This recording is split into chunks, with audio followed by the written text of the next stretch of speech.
It's time to stitch the August 2026 block of the month.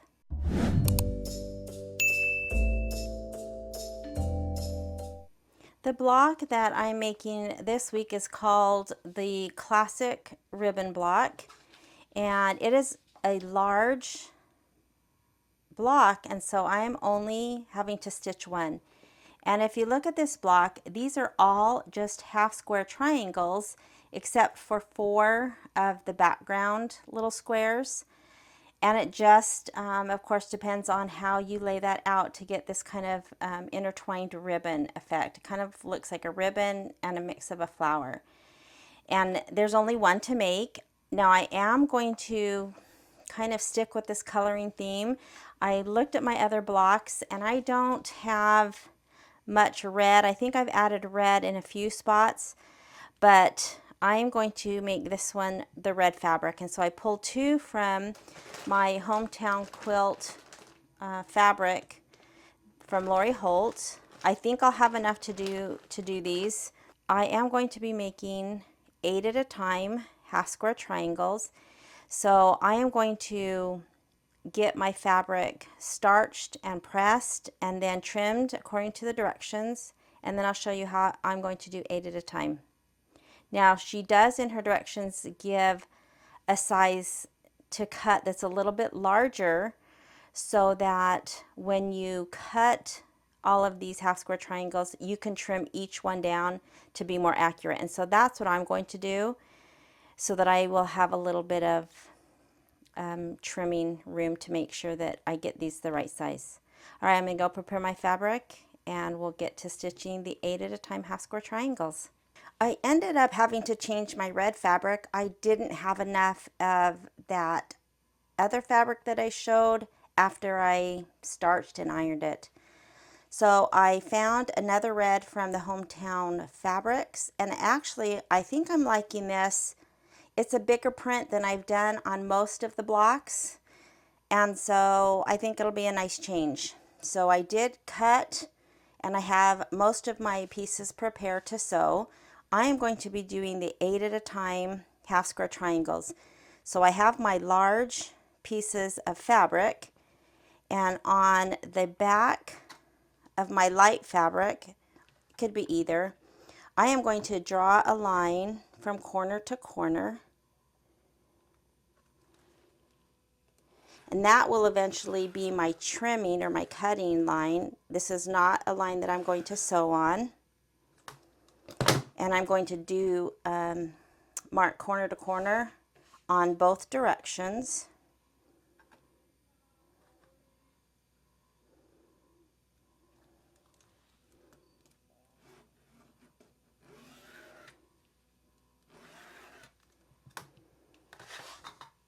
And then what I'm going to do is, I'm not going to mark this, but I'll just do this to show. I'm actually going to be stitching 1/4 of an inch or so from that center line on both sides. So on both sides of this line, I'll be stitching 1/4 of an inch and then 1/4 of an inch down this.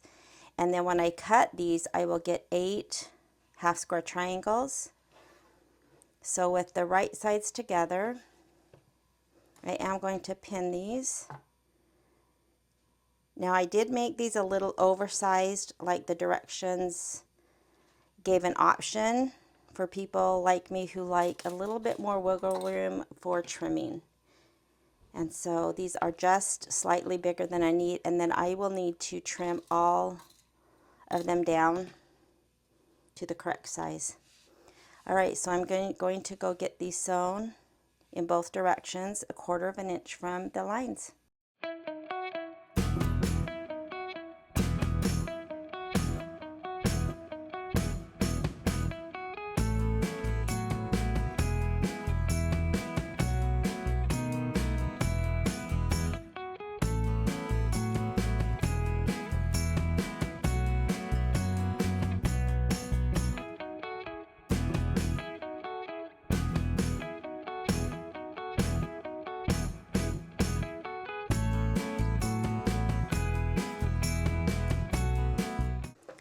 So I've sewn my 4 rows of stitching, and I am going to cut on the marked lines, but before I cut that X, I am going to cut basically a plus sign first.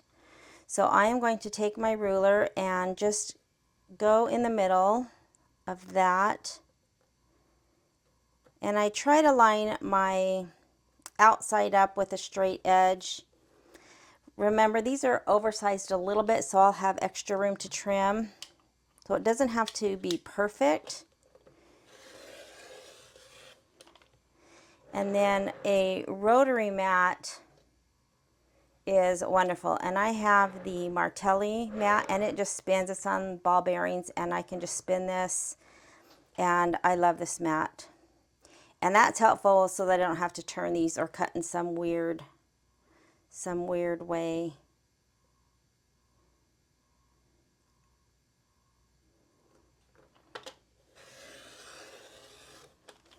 Now after I make those cuts, now I can cut on my marked lines.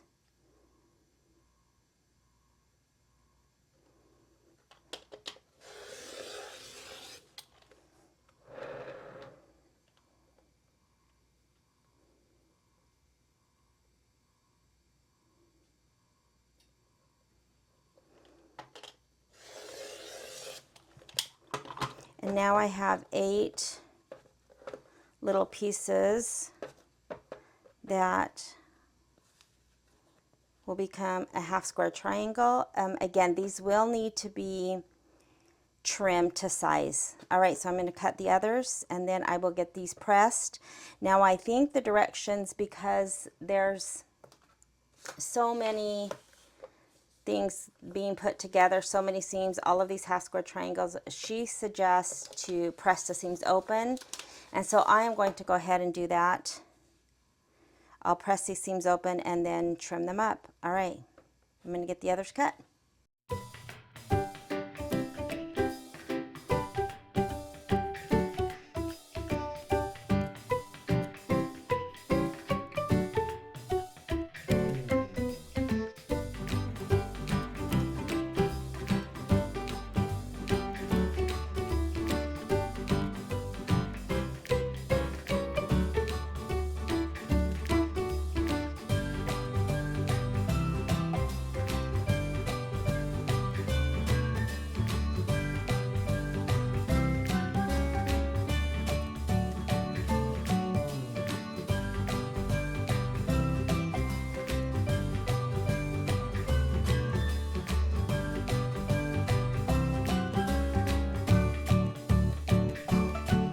Now I have all of these to trim, and I'm okay with that as a new quilter. If you follow the directions for the exact size, meaning that the squares, both squares were cut to an 8-inch and then 8 at a time, just like we've sewn, they should be the right size, except for just needing to trim off those little dog ears. I consider myself a pretty new quilter. So when I can get directions on oversizing a block so that I can trim down, it is a lot of work, but I think that helps me just as I'm, learning how to do all of this stuff and maybe sewing more accurate. So I need to trim all these. I have a 3.5-inch ruler. These need to finish at 3.5. And you can see if I put my ruler down the center, I have quite a bit to trim, and I like that. So what I'm going to do is put the corners of my ruler right on that seam. I have a line that goes down the center. So I'm going to use this one since my little sticker covers up part of that. And so if I line up that seam, I have 2 guides. I have the line that goes down the seam, that's 45 degrees, and that should put my corners right on the seams. Now, if for some reason you have a ruler that doesn't have a 45 degree from corner to corner, which I strangely do, then you would just need, if you were using a 3.5-inch ruler, you would just need to do corner to corner. But I have a couple of guides, and so that helps me. So once I have that, of course, I'll make sure that I have a little bit all around to trim. And I am going to trim. Now, you could use a bigger ruler. It would be a little bit more finagling because you could only cut 2 sides at once, and then you'd have to spin the ruler and the block. But I happen to have the correct size ruler. So then with that centered, I'm going to cut. And I think a rotating mat,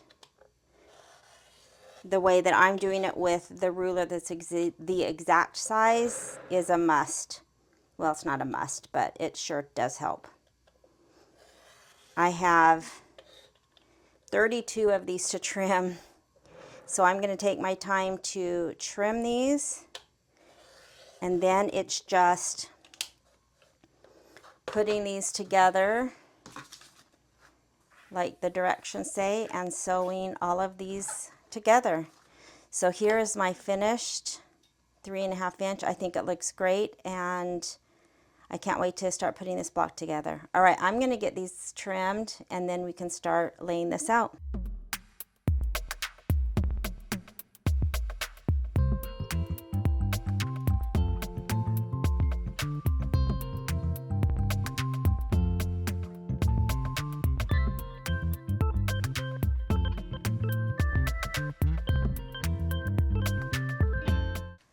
So I have these 2 rows, these 2, and these 2. So I'm going to sew one set and then completely cut it and, set them out so that I will keep them in order and know that they're the first row. I'll do the second, do the same thing, only sew this set, cut them apart, and put them back in this order. And then same with this. Then I'm going to compress and relay it out to make sure that I'm still correct.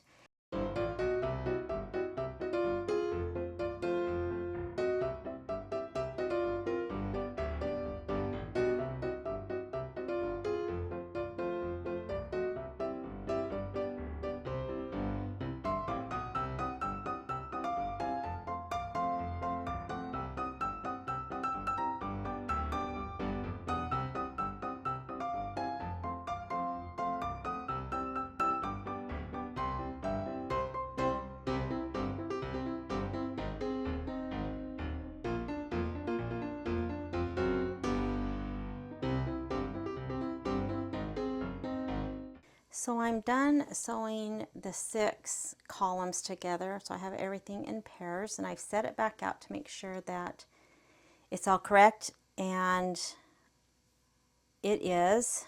I had one that I sewed wrong, so I re-sewed it, and that's why it's always important to double check. So I've laid this out, everything looks good. So now what I'm going to do is I'm going to take these 2 columns, these 2 pairs, and sew them down from the top to the bottom. So I'll do the same thing. I will just start placing these one on top of the other so that the bottom row is on the bottom.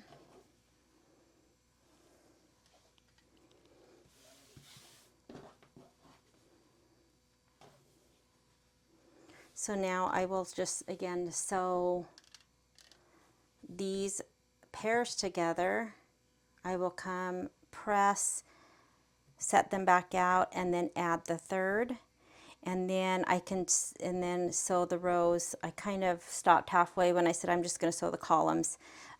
Once all these are sewn together, then it will look like this. The whole row will be sewn together, and then I will just start sewing the rows. What I think I'm going to do is put the first and second row together, the third and fourth, fifth and sixth together, and then sew the pairs together. If that makes sense. All right, so I'm going to go ahead and do these, and I'll come back when I have all of the rows sewn together.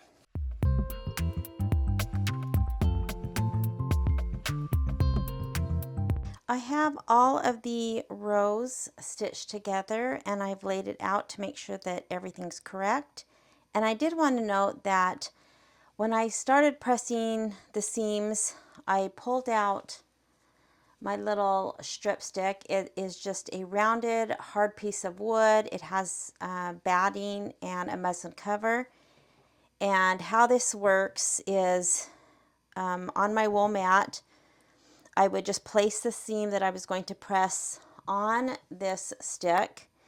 And I think it serves two main purposes. One, it's very hard, and so when you press your iron, you get a nice flat seam because you're not pressing into the wool mat that gives, and so you get nice crisp seams. And also, because there's seams that intersect on, you can see there's a lot of seams going on.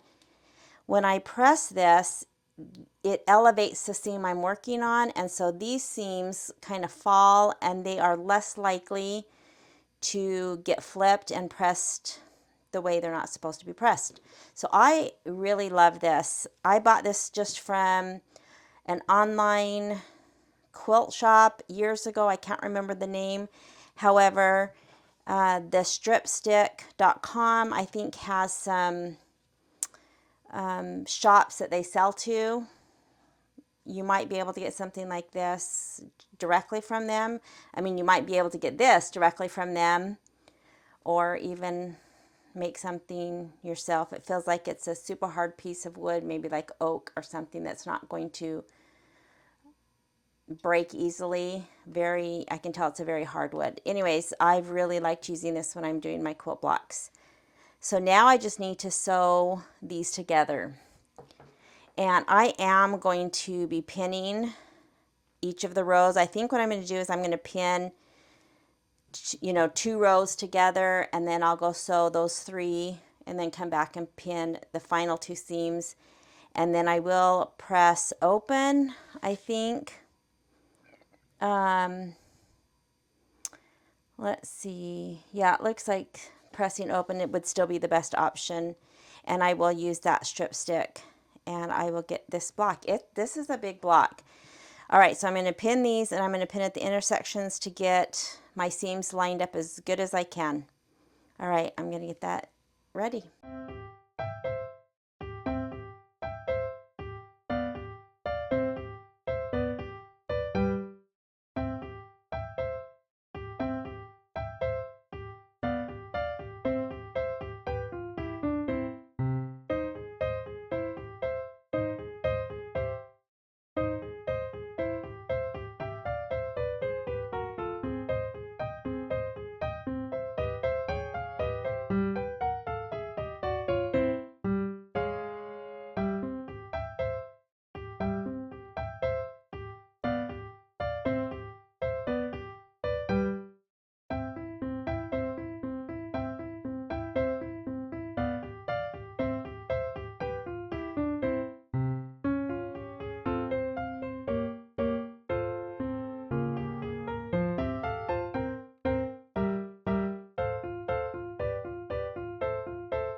So the block is done, and this is a big block. It looks really good. And I really am happy that I didn't have enough of that other fabric. I love the larger floral, something a little bit different than I've done for this quilt so far. This block is set up that no matter which way you turn it, it's exactly the same. There's, it doesn't matter which way you turn it, it's identical. So I love this block. This was a fun block to make. A lot of half square triangles, a lot of practice getting points. And I think overall I did pretty good. You know, not perfect, but I think I get better as I keep practicing. So not quite perfect, but I am really happy with this block. I love it. So let me pull this. I have all my blocks on this big, here's another big block. So I'm just going to lay this on top. I'm going to clip the paper, just keep everything together by month for now, and then it'll be easy to put this together.